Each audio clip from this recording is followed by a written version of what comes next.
Thanks very much. Well, I think that there's one incontrovertible fact about being in Cairo and being in discussion with comrades from Egypt and from around the region, and that is that no matter how much we might think we know individually, no matter how much some of us follow events from afar, there is absolutely nothing that can substitute from the actual interchange and discussion of comrades in a common place at a common time, discussing the most important issues that stand before us. I know that I've learnt enormously from the discussions over the weekend, and I hope that all of you as participants in the conference feel the same way.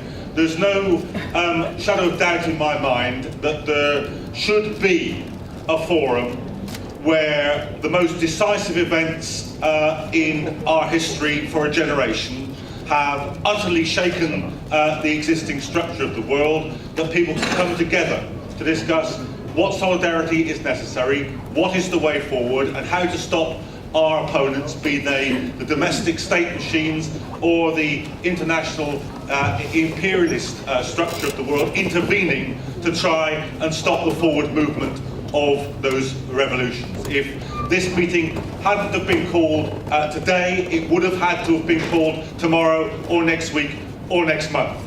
But the great thing about this is that it is a beginning, that we have begun that process. It's not the finished article. It isn't everybody that we want to see in the room, nor everybody that we want to be involved in the debate with, but there is only one thing worse than a conference which doesn't have everything that you want, and that is no conference at all. And if other people have called better or bigger or stronger conferences, we're willing to learn from their experience, but those people who have called no conference have really very little to add to this process. There are many people, though, who we do want to involve in the future, and I just want to make one comparison for you, draw one fact to your attention about the old Cairo conference. This is palpably a different world, and we're beginning a different process. But people have made comparisons with the old Cairo conference, but they've made comparisons with how the Cairo conference ended up after a process which lasted some years.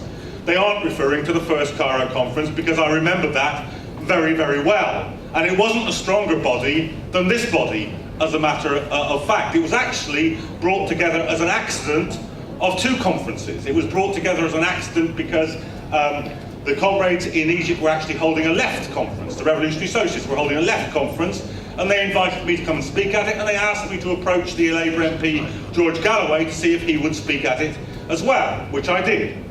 And he said, I'm already going.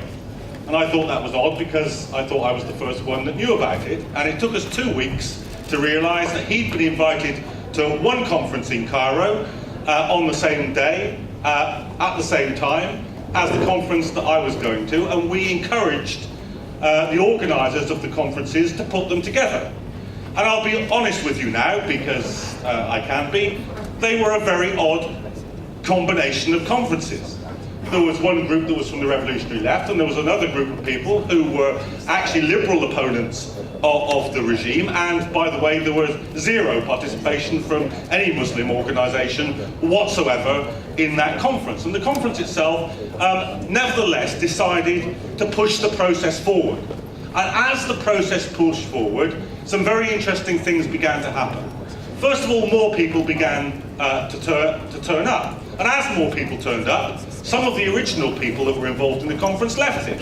When the Muslim Brotherhood became part of it, significant numbers of the old liberal backers and some sections of the left went from the Cairo conference and would no longer be part of it. But by and large, that conference mirrored the development of opposition in Egypt, from the Second Intifada through to the Tahrir Square Intifada in 2003 against the Iraq War, to the launch of the Kifaya democracy movement, to the elections where Muslim Brotherhood MPs and others were elected, through to the Mahala Kubra strikes and on towards the revolution. My point is simple.